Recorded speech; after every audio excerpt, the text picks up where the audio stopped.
We have a 10-day turnaround for each show, which is extraordinarily fast, seeing as the amount of action that we have. That also helps the pace of the show, because if people are working quickly, it comes across on camera as well.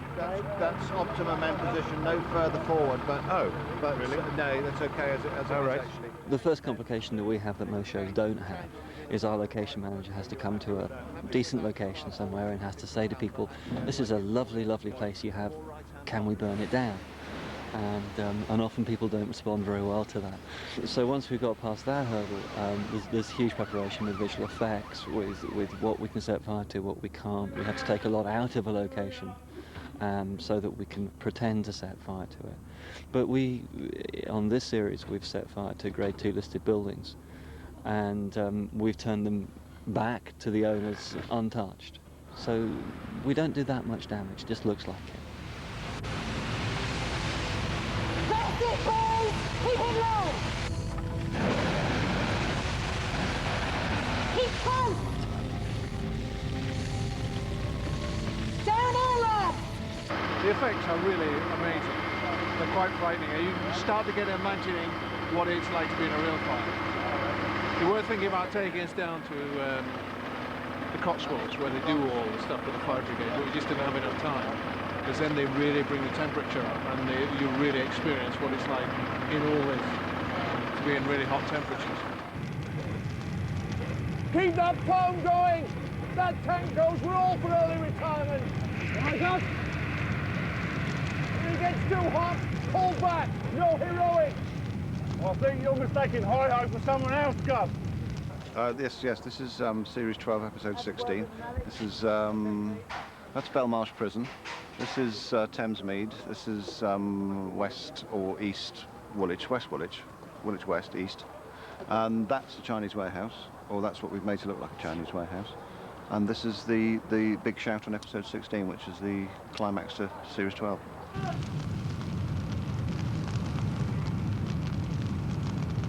Jesus, there's a bastard behind me! And they have their own rhythm, these things, because you're dealing with a lot of people who have an input. You're dealing with your special effects people, primarily your special effects people. You're dealing with your camera people, and you're dealing with your safety people, and you're dealing with your fire people, and you're dealing with your stunt people. And so getting all those heads to work as one can sometimes be a little difficult because, you know, things change. Salut! But you have to sort of just take it step by step, like everything else. You know, you can't rush anything. You can't ask anybody to put themselves in jeopardy, because at the end of the day, it has to be all considered and planned as best as you can, really. Roll cameras. No, Alexis. Stand by on cameras now, please. More smoke, Sam. More. Thicker. More smoke, Sam. Just keep it going in. 124, take one. A camera. See camera, action!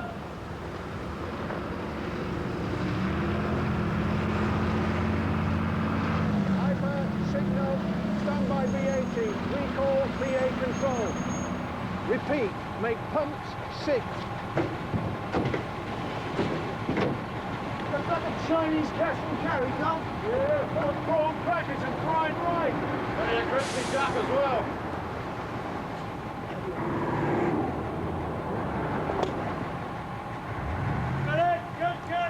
Tonight we've got 25 fighters standing by. It's quite a big burn, it's quite a high risk. So that's part of a strategic risk assessment we do.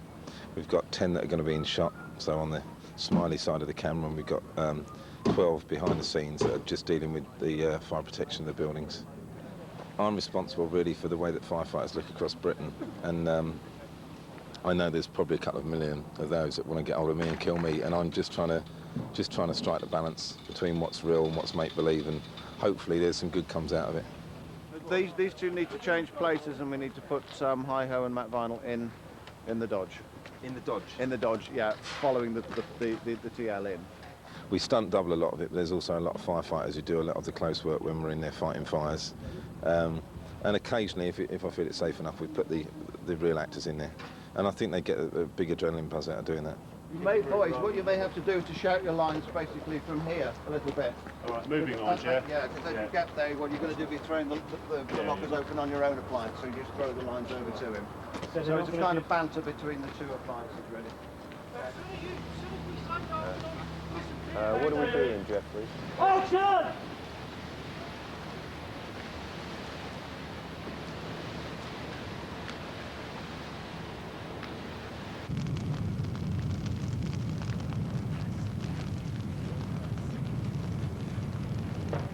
Okay, guys, when you're ready. Right, check your gauges and mask up. It's difficult to keep it fresh, but you've got to keep on coming up with new approaches. I don't know whether any of the fires that we have are new, or the fact that people get saved in them are new, but you've got to find new ways of attacking the stories and new positions to put people in mentally in what's happening in their background story. So we can keep it real fresh.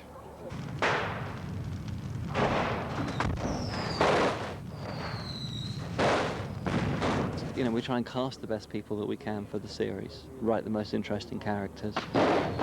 Jack Rosenthal helped us to try and keep Series 12 fresh, and it's the first time that he's helped out since Series 1, so we owe a lot to him in keeping us going.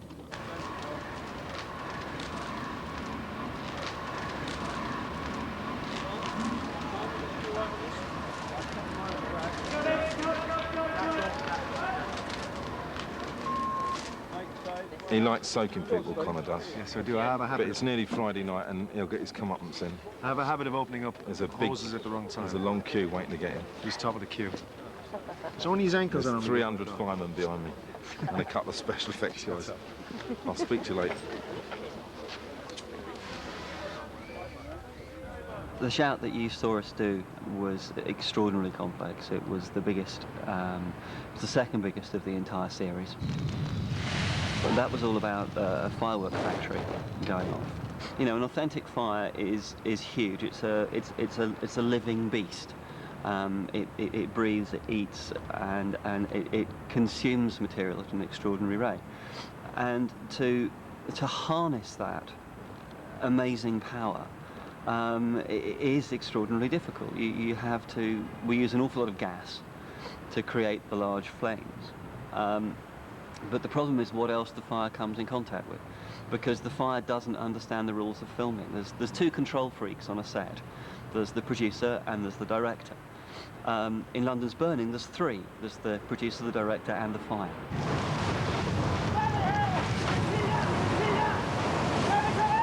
There's two real messages for the fire brigade. We need to show people what the potential is in a fire and how dangerous that can be, and that way educate them a little bit. But also for the viewers, we need to push the limits as far as we can. So quite often, if we've done enough planning, we can push the effect just slightly into reality to get the best shots and to actually take the camera team in through a fire and hopefully give the audience an idea of what it's like. And those are the ones where we push it to the limits. It gets a little bit near the mark. Being in a fire is the scariest thing that's ever happened to me, even though it was a completely controlled fire. You really have a different vision on life when you come out the other side of it, and that sounds terribly dramatic, but it's true. I mean, London's Burning is a incredibly exciting series because of the fires. Everybody watches them. Everybody wants to know what it's like to be in a fire.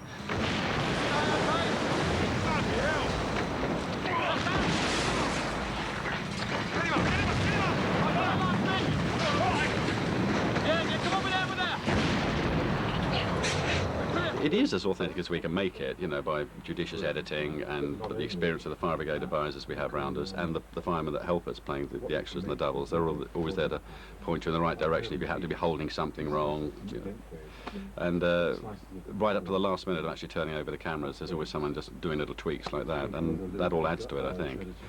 This is the busiest fire station in the world. I mean, it has 2 incidents every week, and we have huge fires, and not all fire stations do.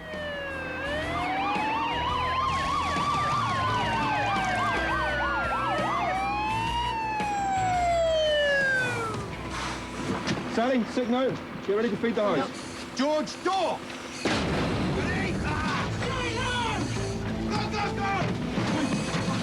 Stay low! Sub toaster fire! Or stand back! Joe, take my glove! Give me some slack, Joe! Dad, what's going on? I'm just gonna... There's two things that I hope that people take away from London's Burning.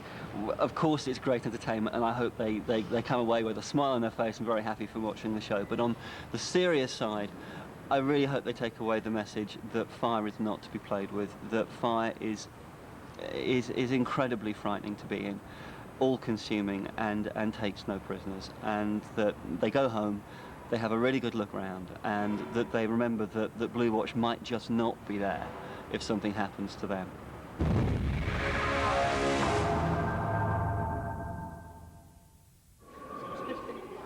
Come here and defluff me. Where's the fluff then? It's Teresa, she's #1 defluffer.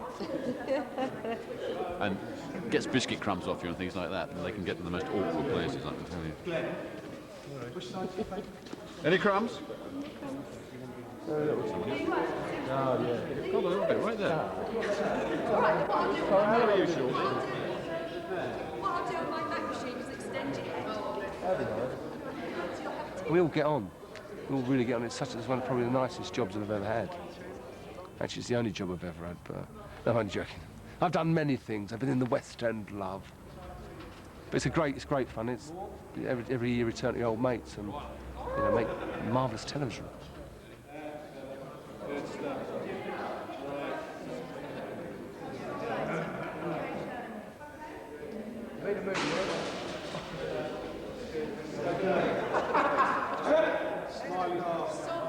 I love the whole idea of stepping into another world.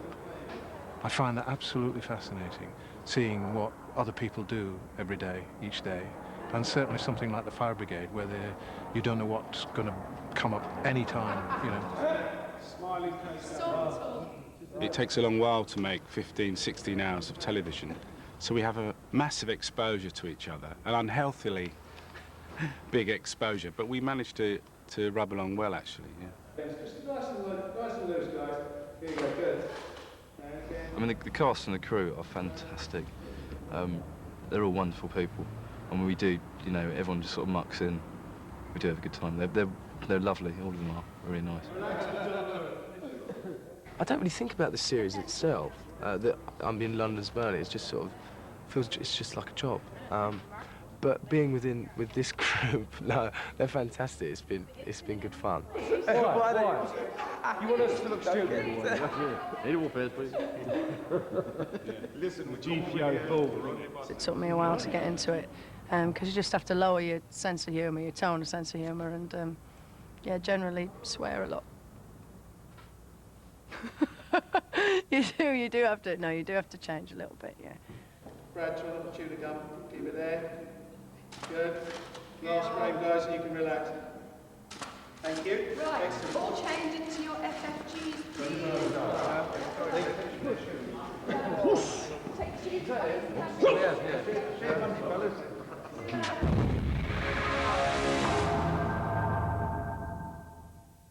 I can certainly remember my first scene, which was standing in the appliance bay at Dockhead with a finger stuck in my mouth complaining of toothache and going through a roll call. Dockhead looking very different since then. It's had 3 different floors since then. You see various series, and you don't remember when you weren't there. They do things like rebuild. But yeah, I can remember that first day. Very nervous. I was only pointing it out. Well, put it back. You get 6 months for that. Well, you ought to know.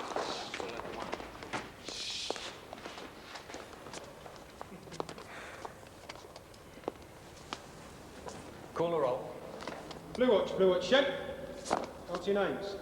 Leading Fireman Cross. Yes, sir. Fireman Wilson. Sir. Fireman Cartwright. Sir. Fireman Lewis. Yes, sir. Fireman Quigley. Fireman Quigley. Sick note, I know you're there. Would you do me the honour of answering your name? I've got a toothache, sir. I can't talk. Fireman Quigley. Yes, sir. Blue Watch, stand at ease. Riders for the appliances are as follows. Originally, I read for 3 separate characters in the original. I read for Vaseline, I read for Bayleaf, and I read for Sick Note. And they kind of had various read-throughs where they swapped people around. And I ended up with Sick Note I don't know why. I mean, he was the archetypal Skyver in those days. And in fact, Jack had written the character, which was based on charisma and sick note. This was one character that he knew about from a fire station from a friend of his, but didn't think that anyone would believe a character that outrageous, so he split him into two. Because the original character also was the charisma type who thought he was, well, it was the Walter Mitty type, and then the guy who always had the backache and was trying to skive off and be on light duties. But the thing was that if you were going to take it into a series, which would happen, that was a bit one-dimensional. I mean, where'd you go with someone who's got backache and a sprained wrist? So you had to find another avenue to put him down. And originally we put him down this amateur dramatic route, which was very successful for the punters. They thought it was very funny.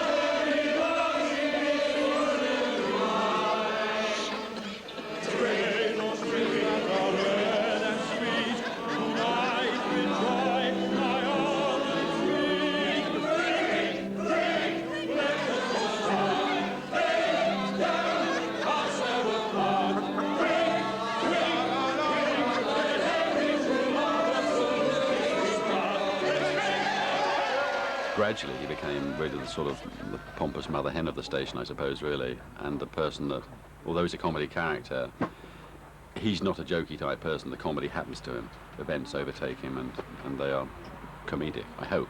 I mean, that's why I enjoy playing him. I enjoy playing straight, even though it's funny.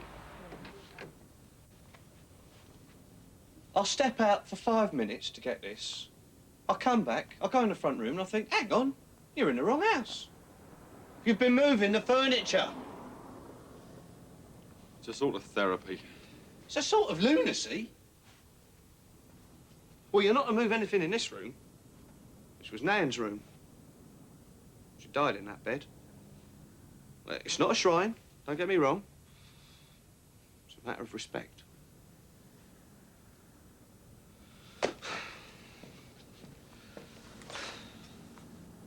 Sick note. This is no way for a bloke to end up. Gloomy, despondent, talking about overdosing. Anyway, you can't overdose on multivitamins and cod liver oil and iron. Royal jelly? Ginseng? What's this? Kelp. Kelp.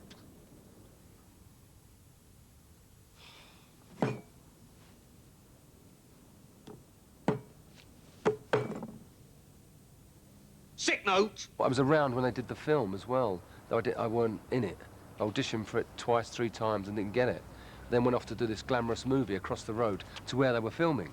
So they were filming this little pilot, and I was filming this grand movie with Martin Landau and all wonderful film stars just opposite, and shared the same dining bus sort of thing, you know, or the local pub and whatnot, in the same studios.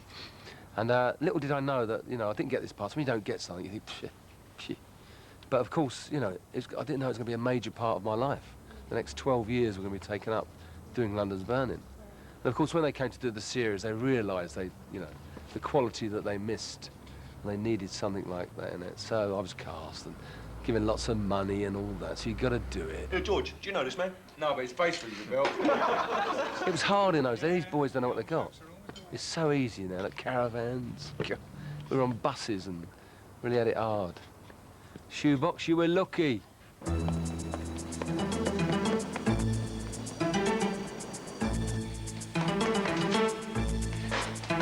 Whoa!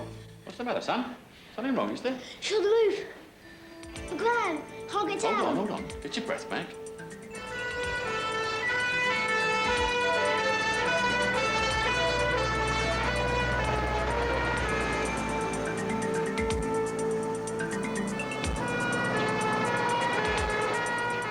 Where next, son?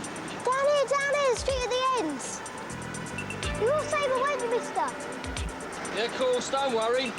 What's your name, son? David. And how old's this friend of yours? My gran says she's a year older than me. And how old are you? 7 1/4. My gran got her as a kitten. It was the proverbial cat up the tree. but it then went on to become a big shout. It was a little building. As you come out of the River Rye Tunnel on the left, there was this fantastic old rectory-type building, which is gone now, along with many things that were in the early part of my life, all gone. The buildings have gone. It's a different place now, South East London. And it was just a fantastic old building, and we had the cat stuck up a tree, and we went and got the cat down. And then it became a big fire, which was good. Sorry, officer. He just ran out. David loves Beatrice. We both do. That's okay. Actually, we got a cat back at the station. What's his name? Brambles. How did Beatrice get on the roof, love? Oh, it's the tree. She must have... It's close, you see. Oh, very impressive, George. A champ.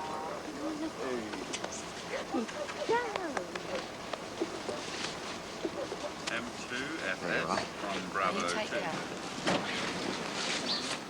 I'll tell you what, love. I'll see if I can get one of the lads round to chop a bit of that tree down so she can't get over onto the roof again. We'll get back then, go. All clear. And it's one of those things, they save the cat, and there you go, the cat's free, and the cat jumps out the fireman's hands, and as a fire appliance reverses, it kills it. Well done, David. Whoops.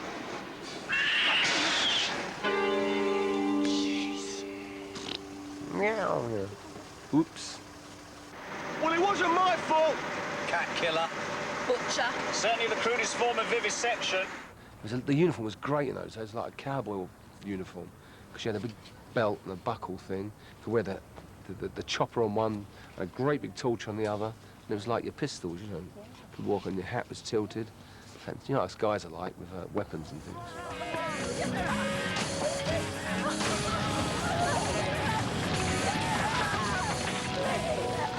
George is a type of guy that you'd want by your side, really. He's a guy that he's an ex-boxer. He's a bit of a tough guy, but he's also very sensitive when it comes to certain things in his family life. But he's the one you want who kicks the doors down and he's there to drag you out and all that.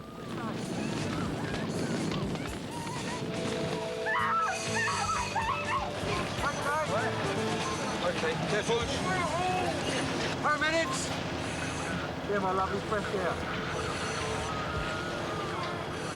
Somebody promised me a few bob. No, that's no arrangement. Well, that was the agreement we made, wasn't it? Money. Yeah. Right. Cheers, that's all right, then. Beautiful. Right, we can talk. Hi. Thanks for talking to us. That's all right. Lovely to see you. Lovely to see you too. Excellent. Now, you've been in the series a long while. Just tell me a little bit about the character. Right, I play Recall. Do I get piped aboard? Recall, you bastard! Hiya, you bunch of pirates. You sod, you look younger every time I see you. And you want to know why he's called Recall, don't you? Because that's normally the opening gambit here.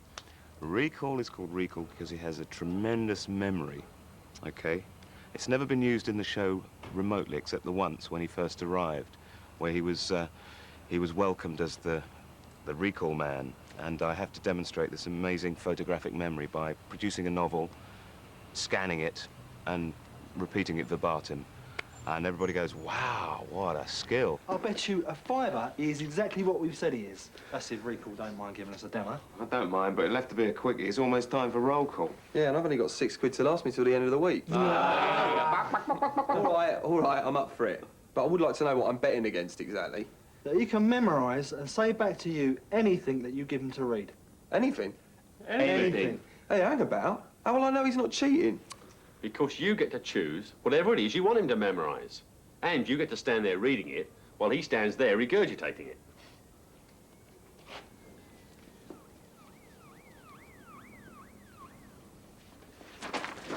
Just a minute. Come on, oi, stop being so childish. It's nearly time for roll call. Dickhead. Language. Page 14.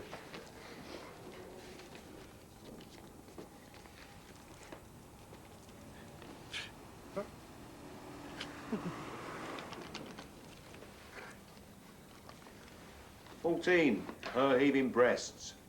She heard the door open, his footfalls, his urgent breathing, and she sat up in bed. Lord Hambledon, she gasped, clutching the delicate fabric of her nightgown up to her throat. His hated face appeared livid in the light from the candle. But since then, it's been forgotten, which is a shame, really, because every week I think I read a new script and hope that we're going to demonstrate it on the job, that he gets to a particular shout, and he's going to be the only one in the party that knows where all the hydrants are in the whole district. But they never use that idea, you know, because it reflects poorly on the rest of them, because they should know anyway. So they don't want to do that. They don't want you showing off. They don't want me showing off, but never mind.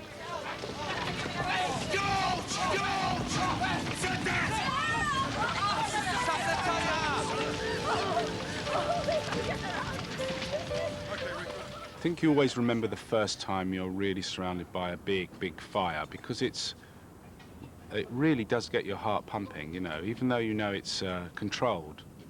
It's like nothing else you've ever experienced. So I remember very clearly the first big fire I was on.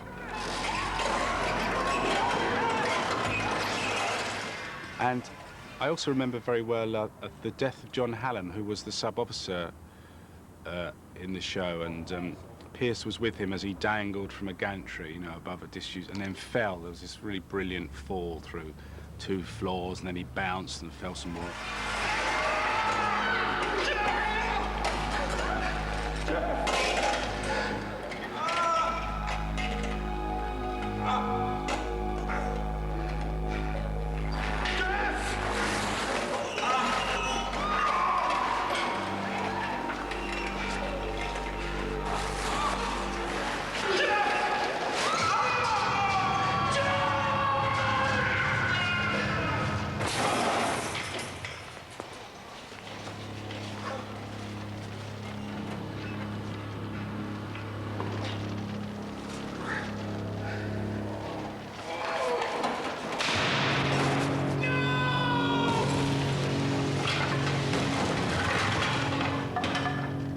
Pierce had to stand and watch it, and afterwards was racked with guilt.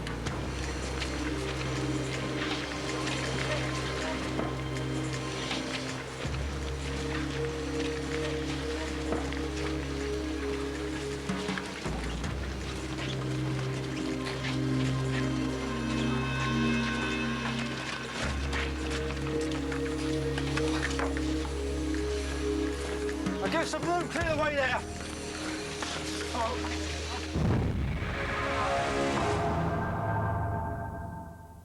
I play the leading hand is an officer, Daniel Barrett. He came in, he was sort of a bit sort of straight-laced at the beginning. Didn't really know how to deal with people, really, because the watch is a very close-knit sort of group of people. It's like a family, really, and he didn't really fit into that. How about seconds? Not me, thanks. No, thanks. Yeah, go on then. Not me, George. I don't know where you stuff it all. Right, it's only a baby portion, isn't it? Yeah. Beautiful. What about you, Joe?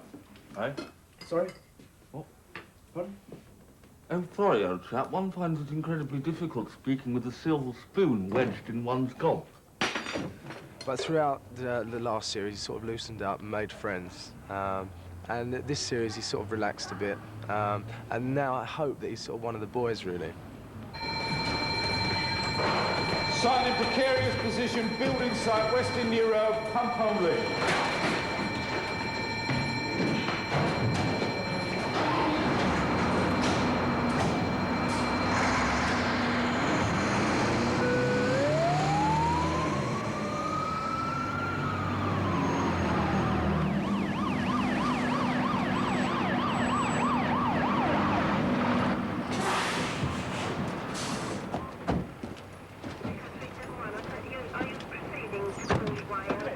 That comes down to kill someone. Yeah. Any access from the inside? No, they took the floors out last week. Right. Dan, get the line bags.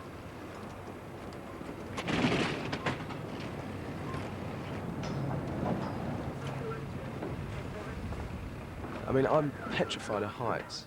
There was one show last year. It was a big scaffolding structure that I was on. I can't remember how high it was. I think it was about 120 feet or something. And I had to go up there. I thought it'd be like a stuntman or something. And they said, Brad, you're going up there. It's like, no way. But I did it, and you know, I think maybe it sort of conquered my fear through that way. Tie the sign off and drop a line down, all right? All right, son.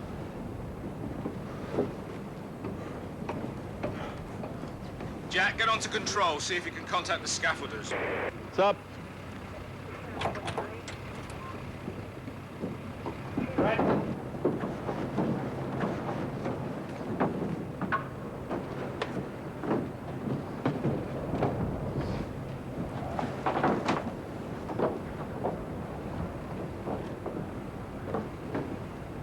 That'll do. Tie it off, drop me the bag. Just tying it off now, sub. Right, Sub's coming over. Right, Stand from under, sub. right. Tell me whether you're ready to haul it up and make safe. Ready, sub? Right, my count. 1, 2, 3, pull! Oh.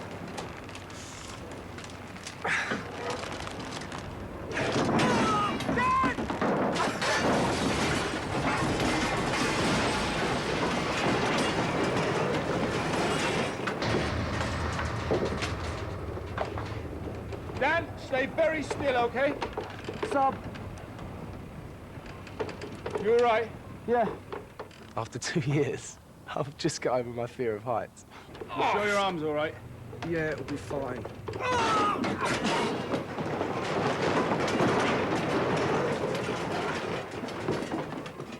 From this series, episode 3, where we're doing a routine inspection, fire safety inspection of a hotel. You know, this stuff really shouldn't be up here. Okay, apart from that. And we're on the roof, and I suddenly hear a noise, and I go to the window cleaning cradle, and some guy's on his stag night, and he's dressed up as a gorilla.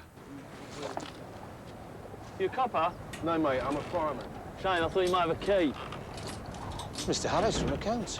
Mr. Harris from accounts. No, listen, mate, we'll get you down as soon as we can, all right? Only having a laugh, Oh, shit. He's been handcuffed to the thing, and so I'd sort of jump down to try and help him, and it snaps. Chris Hammond sort of loses his balance and nearly falls out. It's a bit of a James Bond kind of moment, really.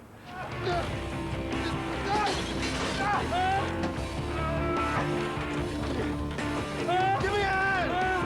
Come on, give me a hand! Everyone get your flight gear! Signal, go to control and request out party! An helicopter would be better. M2FS, Echo 441, priority, over. Echo 441. Pull me up! Give me a hand! Come on! So I sort of got the one hand sort of hanging on. So I made the most of that, actually. I made a meal of it. So that was good. I thought you were supposed to be rescuing me.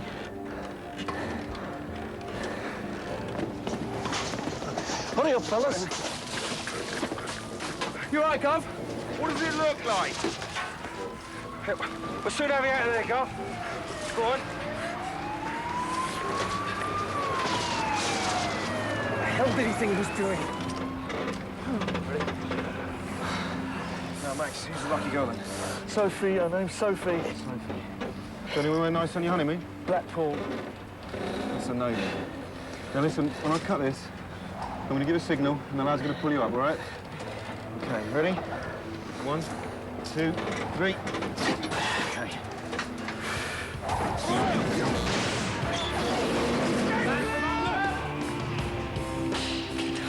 That was close.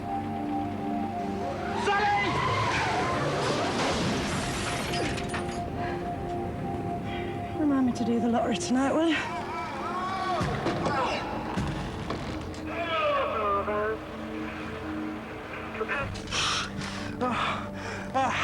You're safe. Now, calm down. You're all right. We're safe. I feel sick when I look down. Well, don't look down. Look at me. Come on. Trust me, I'm a fireman, eh? Come on, son. Get on with it. I've seen the rough cut of that, and it looks it actually looks like I've done it. I mean, I didn't, of course, but it does look like I'm hanging there. So. Come on, George. Go on. Yeah. Come on, George. No, I don't like heights. So to do that hanging thing, I mean, we were on harness, safety harnesses, but there were a couple of shots where I was up there, and oh no, I didn't like that at all. That was a bit freaky.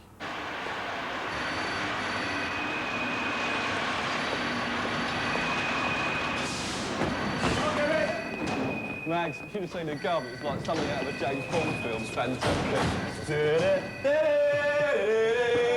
No. It's more like Spider-Man. Well, I can't do Spider-Man, can I? Yes, and neither can I. Oh, that's really good, Gov. Sounds just like Roger Moore. You realise there's only one Bond, James Bond. Isn't that right, pussy? These 2 bags, Mr. Bond, contain dilithium crystals and radioactive manure, both of which will blow black hole right off the map. Are you prepared to die, Mr. Bond? You'll die if you don't get my shopping up to that kitchen, Joe Walker. Go on. Oh, yeah, 007 definitely not. License to grill. Live and let fry. I mean, there was an incident a couple of weeks ago where there was me and Brad in this hallway, and they had 2 fishtails. Fishtails are the gas outlets, and they had one either side of us, and this one was going all up the wall, and the other one to the right of us had this what were they called? Fire lighter on the end of this fishtail. The gas came from the opposite side, so the gas leaked up into the room, and then as the gas went along the fishtail, it hit the fire lighter and it just exploded, and we were just engulfed in a wall of flames. And things like that are quite hairy, but I really enjoyed it. We got a bit hot though.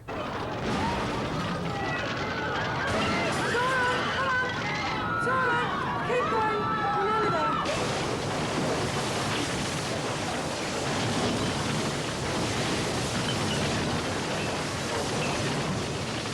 It's tough, it's hard work. You work very long hours.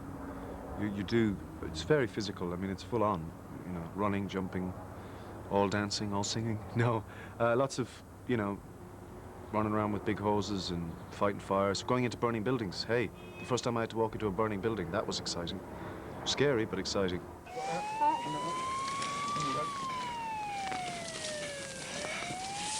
Ready? Yes! Let's go!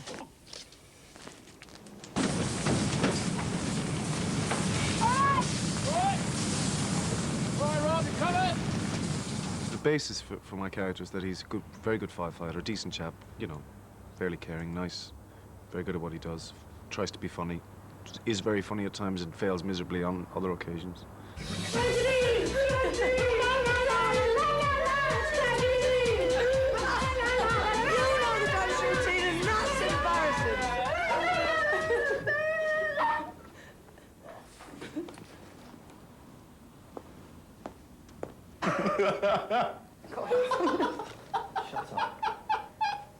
Poison Pierce finds out that there might be a bit of a secret lurking in his background, and he's had some very, very heavy situations happen in the past because of his sexuality, which were very wrong. I'm gay.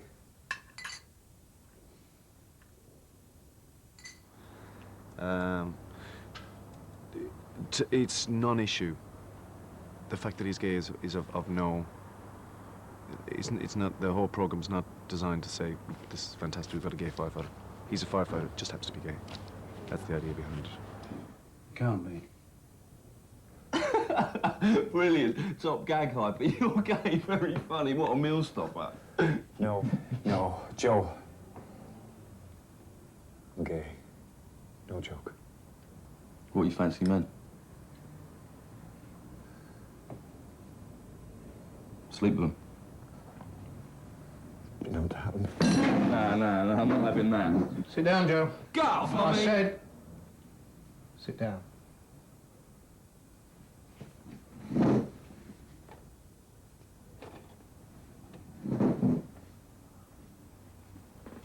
I'll just ate off his plate. It's not contagious. You can't catch anything. What's your appetite, Jeff? No, sir. It's just one of those things. I'm different, that's all. You sleep with men, that's a pretty big difference. I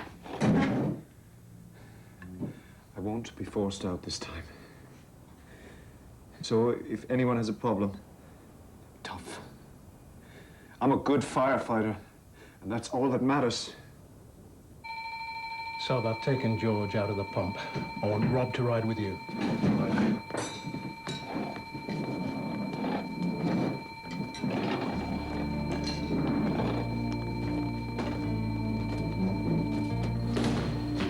It's not natural. Come on, Lee!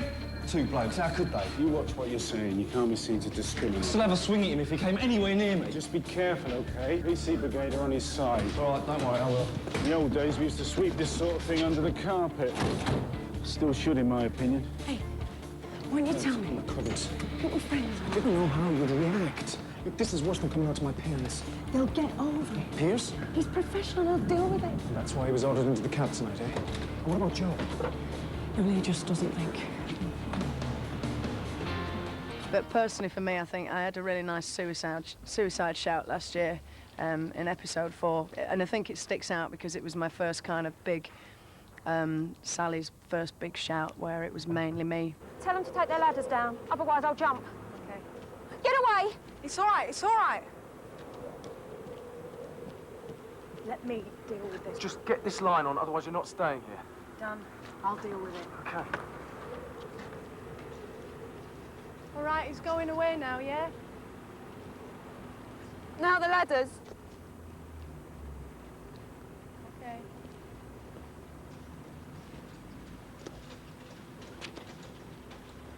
Well, take the ladders down. Okay, do as you say. All right. But Dove, do it.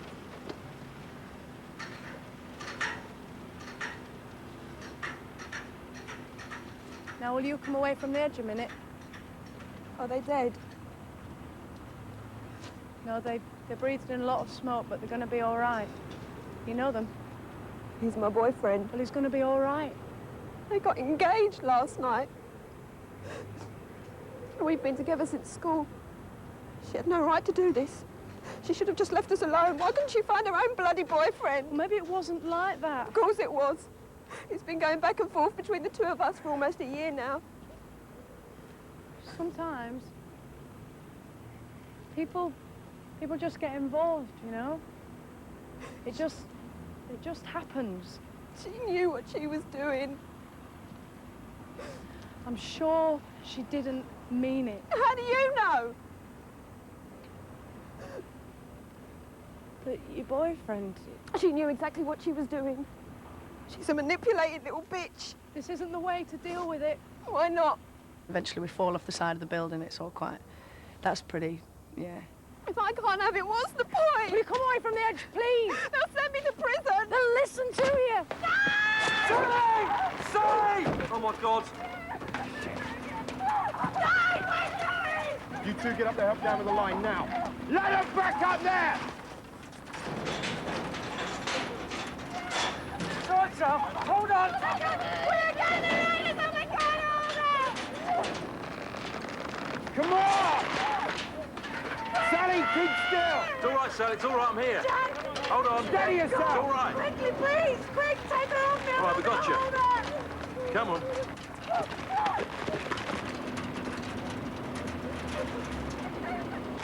Come on, get her off. Come on, take her, I've got it in front of you. You got it? You all right, Sal? Come on. Oh, darling, come on.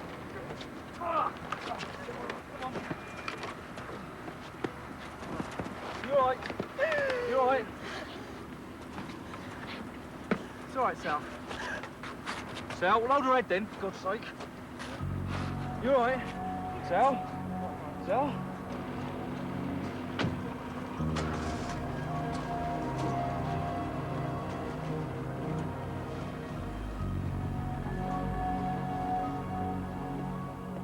I think that just sticks out because it was my first big one. God, what are you doing?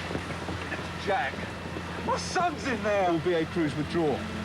All BA crews withdraw. Hey, go! Go! All right. Keep up!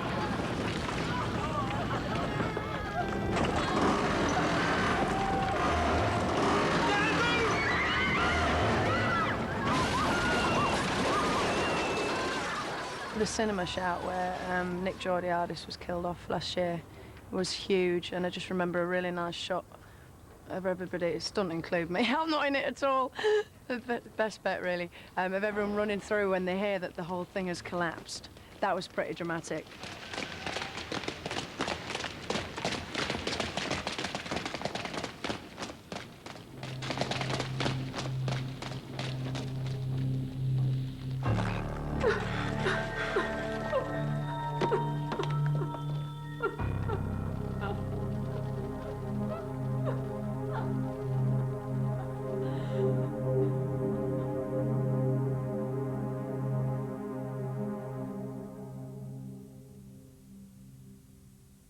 I don't think I'll ever forget going out the first time with because we did 2 shifts with the fire brigade in Soho, and the first call came up, the bells went down, and it was just the pump ladder. No, it was just the turntable ladder. So only one person could go, and I was the one person who went. And we came out into Shaftesbury Avenue, down Charing Cross Road, into the Strand. I think it was 6:30, something like that. Well, I closed my eyes. I mean, it was so exciting and frightening at the same time. Screamed into Fleet Street. And of course it was a fire alarm that had gone off, so it was nothing. But just that adrenaline rush when that bells go and you go out is amazing.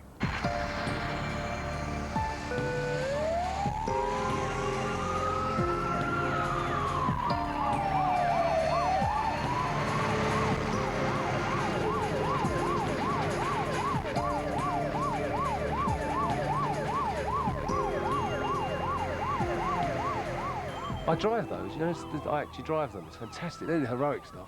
Bombing around the countryside and in London and going through red lights, you know. It's wonderful. I want to take it home sometimes.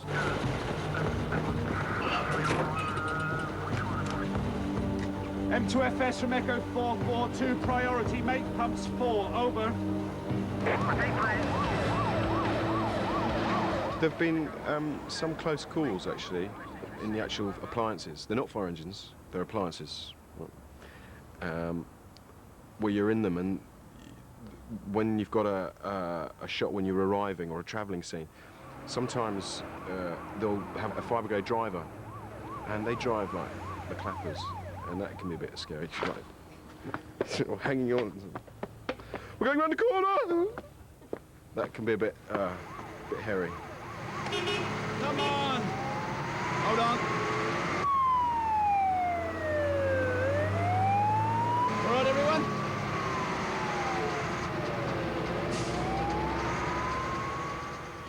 I sometimes bring my son to film. He's only 4, but he does think I am Chris Hammond. And there was one lovely time when he was sitting in the front. I caught it on video, actually. I bought my own, I get a bit of kind of fun, I bring my video in. And he was sitting in the front seat driving, you know, and he had his London's Burning hat on, and he brings he's got a snorkel mask, which is his BA. Right? He's got everything. He's got a walkie-talkie, and he's sitting there, and I gave him the phone, and he's, we are over. Find out where it is.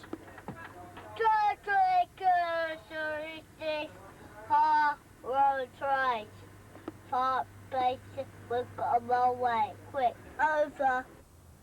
Very serious face. Yeah, over. Over.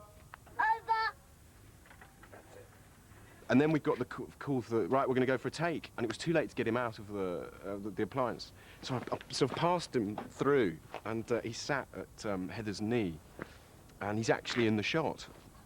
So we're speeding along this thing, and he's actually in the, sort of sitting there, and I sort of turned around, are you all right? And he said, like this, we're sort of bumping away, and he was having a great time. Yeah. Okay. Okay.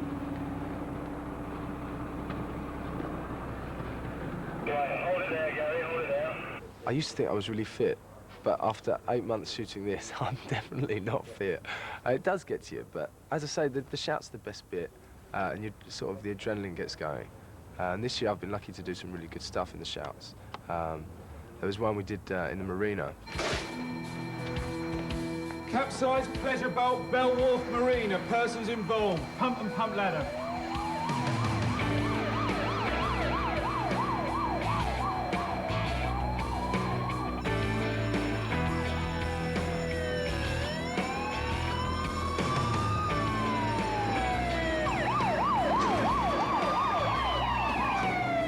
It was an overturned party boat, and there was people trapped in. And we had the breathing apparatus on, and you can go down sort of 3 meters in the BA. And that was fantastic. We had a team of, like, I think it was 6, 7 divers that we practiced with about a week before we did the shout. And they just make you feel really safe. And they're constantly holding onto your leg under the water. So if we were panicked in any way, you just shake your leg and they'd take us back up. Because you can't get down because of the breathing apparatus, you're so buoyant. They have to drag you down for you to come up. And you give it your old heroic pose, like, oh, fantastic, I'm up. And it's just some diver holding your leg under the water. But yeah, that was a really good one to do. Hold it steady, Rico.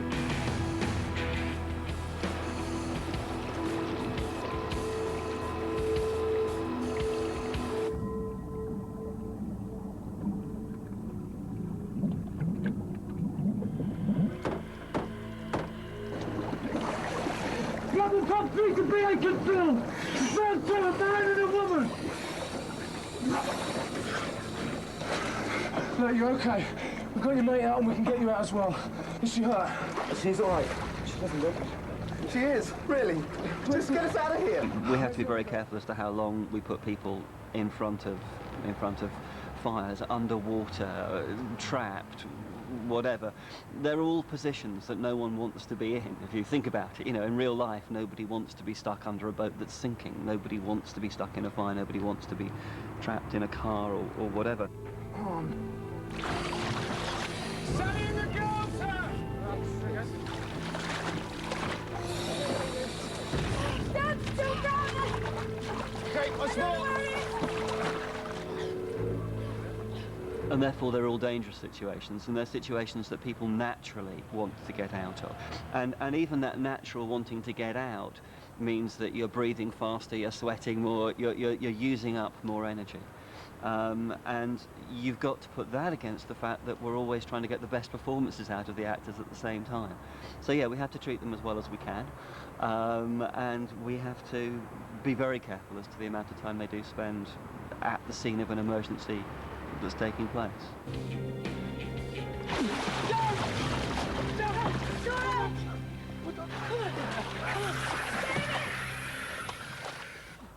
Saving Glenn, actually, in the last episode, which was a big episode on a ship, is always a memorable one.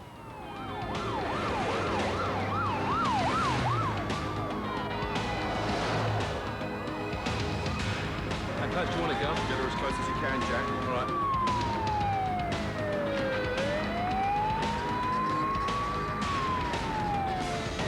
Right, hold it there.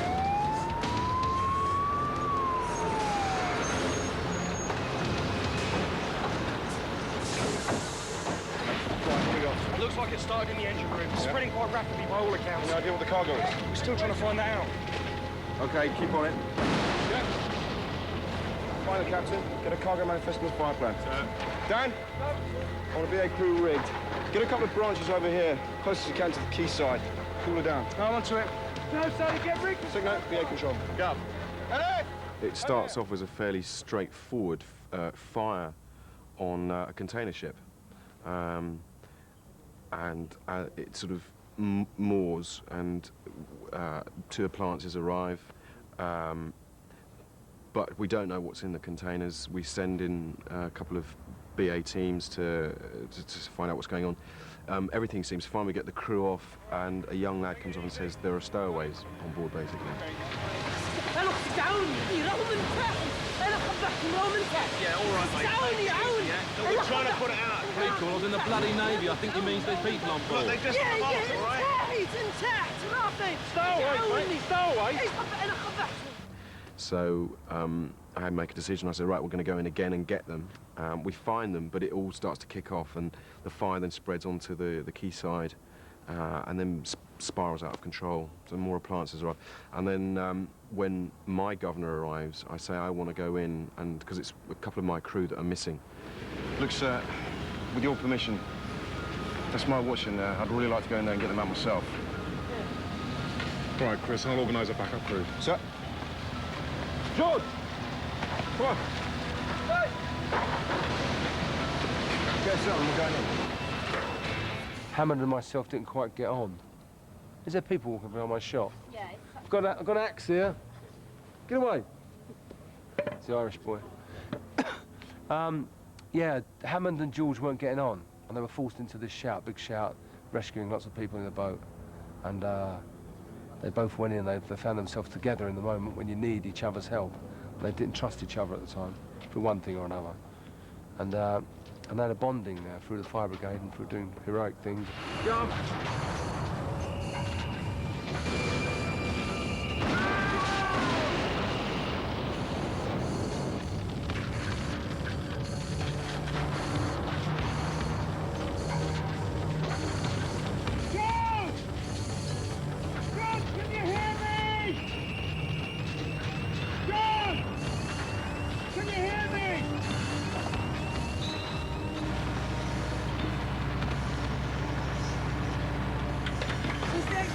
We've not heard from George or the Goose, sir. Well, George and the governor are still inside. Well, there's another BA crew going in now. Right. Here you go, lads. Keep together. Visibility's very poor. Take it easy. Be in control from Blackpool Pump 3. Can you hear me? Be in control from Blackpool Pump 3. Can you hear me? George, you all right? His shoulder down. I think the collarbone snapped. Okay. Be in control from Blackpool Pump 3. Can you hear me? Bloody radio! Shit! Buggers! George, can you stand? I think so. Right, I'll help you up. We've got to get moving. The ship can blow at any moment. I've got you. I've got you. It's all right.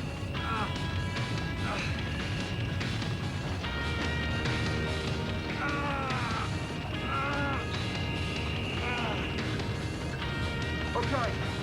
Now, we're going for a little walk. I don't think I can make it back up there, Gov. And everyone thinks that we've had it, and I managed to sort of drag him through a series of air vents off this boat, off this ship, and, you know, real heroic stuff. Okay. Get your BA set up. We're gonna buddy break. Right. And he's not that light to carry, I have to say. Right, you ready? Yeah, come on.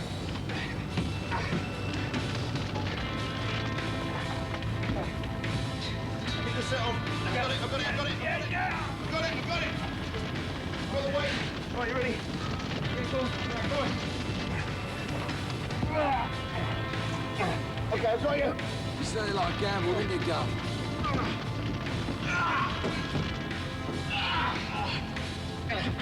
Come on, George. But if this lot breaks, you'll break before. Go on. That was getting my hands dirty, because you don't get your hands dirty being the governor. You're always telling everyone to get your sets on and go in, but you never get the chance to do it. So that was one of the rare occasions where I could do a bit of acting, pretend to be the hero.